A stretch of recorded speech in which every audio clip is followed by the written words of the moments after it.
Body. Second reading of Dark Valley by myself, Steve Wash. Normal warnings apply. There's some really adult themes in here, really quite worrying stuff. So what I suggest you do is, if you're easily offended or upset, please don't watch something else on YouTube. However, if you want to come along for the ride, this is the book, available on Kindle, and week starting 19th 20th, got a 5-day reduction.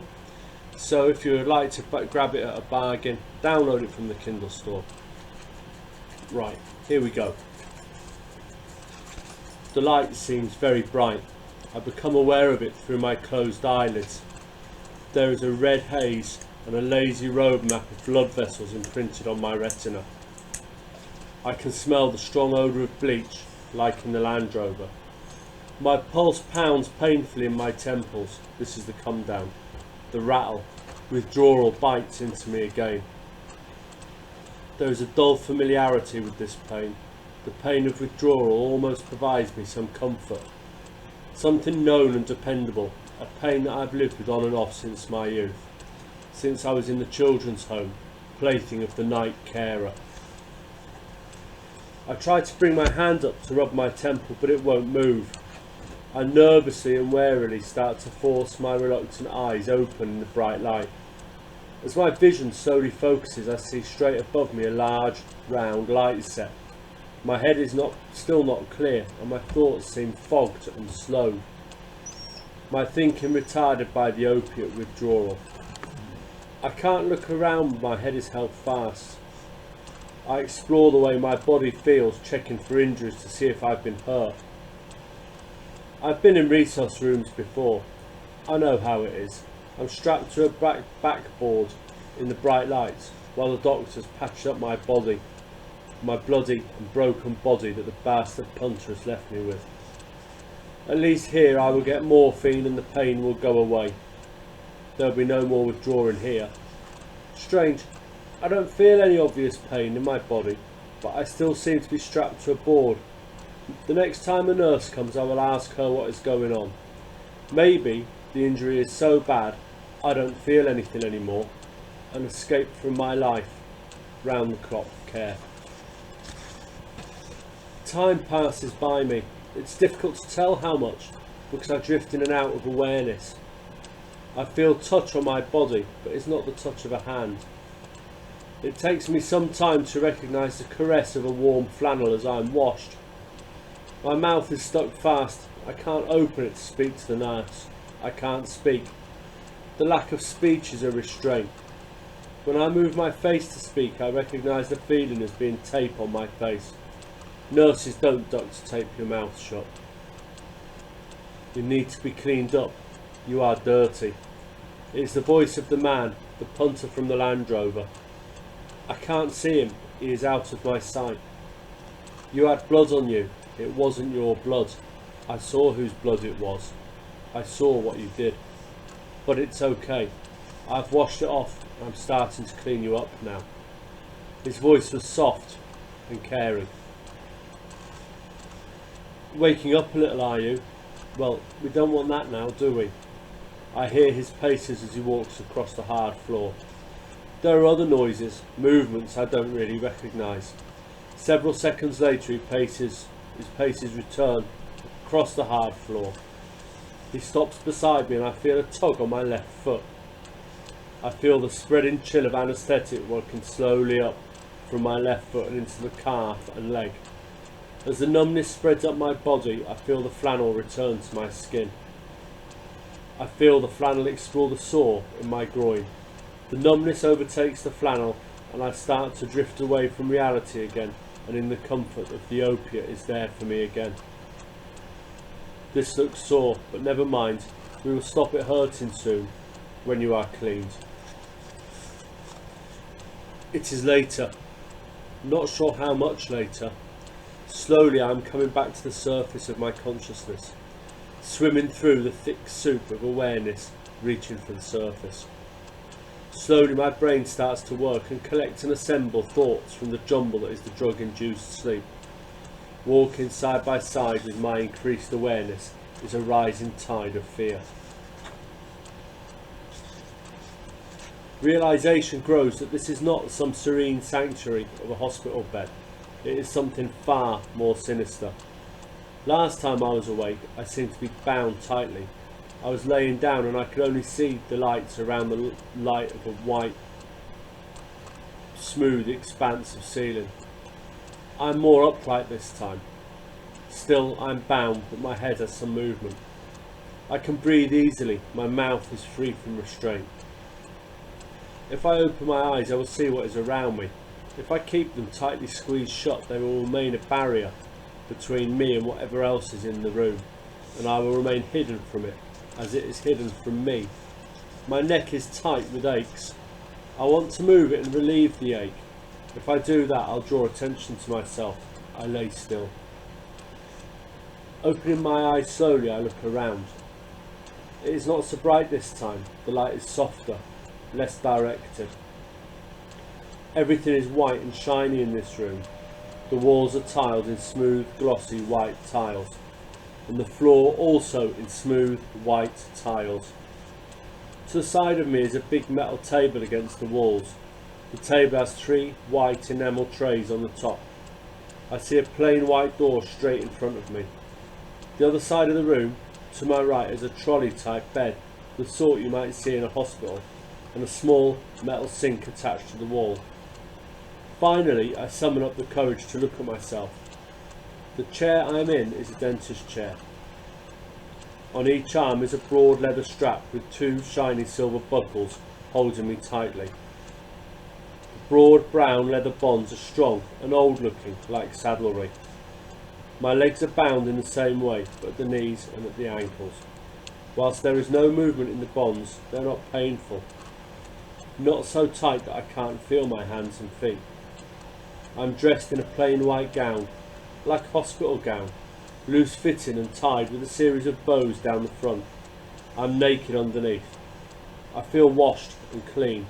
I smell of soap, not stale sweat, stale sex and the weeping abscess. Despite the restraint, I feel quite comfortable. I have a cannula in my left foot. I have no recollection of how this appeared. It looked professionally fitted, and there's a long pipe attached to a device on a small trolley near my foot. I've seen pictures of these devices before. They're used for cancer victims and other ill people, morphine at a controlled rate. A morphine pump. That's why I don't feel withdrawal. The pump is supplying me with enough morphine to stop the withdrawal without me becoming too high and not able to think. Beside my left arm, attached to the chair, is a small tray. It is only about 1 foot long and 6 inches wide. There are tools in the tray. I'm not sure what they are. I've never seen anything like them before. There are 2 of them, like pencils in shape, a little longer, 8 inches long and of shiny metal, pointed at one end with a T-shaped handle on the top. Beside them is a small hammer, also of shiny metal. I have no idea what time it is, no idea of what day it is. Time is just a blur. I'm at a stage of being semi-awake, and the boundary between dreams and reality is blurred and not fully defined. I become aware of a person in the room. I look over and see the person. They are in a white overalls that a forensic cop wears. The person has a hood up and the surgeon's mask on. They are moving around behind me. I am exposed and open to them. They keep appearing in my peripheral vision. Where am I? Some human contact would be reassuring. No reply. Excuse me, where am I? I repeat. No reply. Hey you, I'm fucking talking to you. Where the fuck am I? No reply. Why doesn't he just answer me? I don't know what he is doing. He appears beside me and walks down to the morphine pump. He moves so lightly and smoothly, fluid, like a cat. I can't see what he's doing as he works with his back to me. Soon it becomes apparent as I feel the increase in the morphine dose course through me again, and I begin to descend into unconsciousness. The dreamy state of opiate awareness covers my senses in its blanket of fuzzy comfort. I do not fall any further into it as I watch him glide around my vision and back into the periphery of my lucidity. Firmly I feel his hands grip me on my head on each side. I want to resist, but I cannot. He is strong and he controls my head firmly. The morphine makes me weak and delayed. I can shape words in my brain, but they are lost in the passage to my voice. As I am held, I feel the strap placed across my forehead and restraining me tightly. I can smell him. I smell his aftershave. I can smell the body spray that he uses. My senses are dulled, but the scent seems strong and clear to me. His body smells like a woman's body. I'm aware of everything that is going on around me, but I can't do anything about it. I can't move. I can't react and help myself. Trapped in a nightmare that I can't wake from.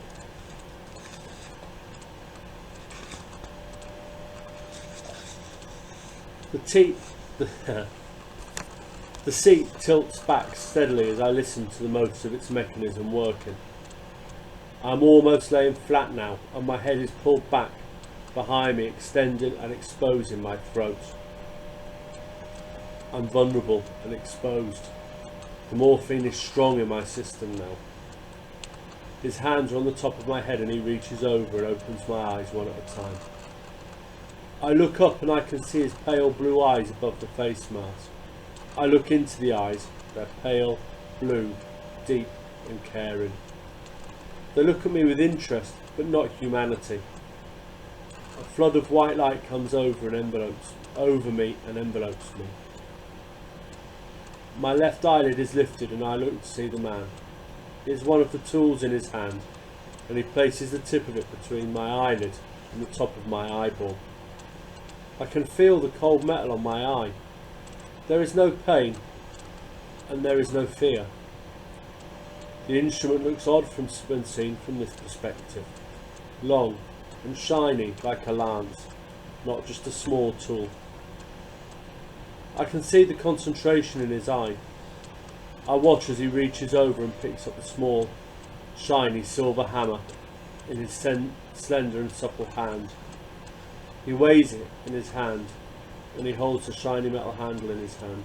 Turning it over in his hand, I watch as he brings it up over the tool in his other hand. The hammer is raised and it falls. My vision has gone.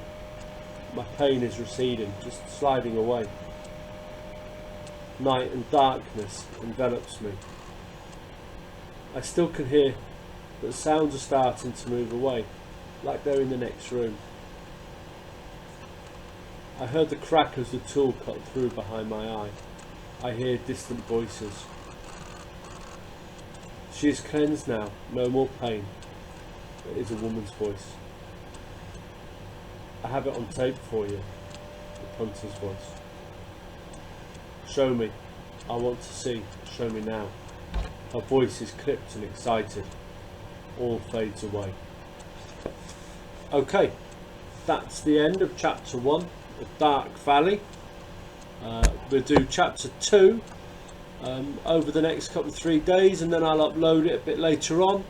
I hope you enjoyed chapter 1, told from the 28-year-old heroin addict's perspective, and we'll move on in chapter 2. Thank you very much. Oh, remember you can buy this on Kindle and also on Amazon in paperback. Thank you.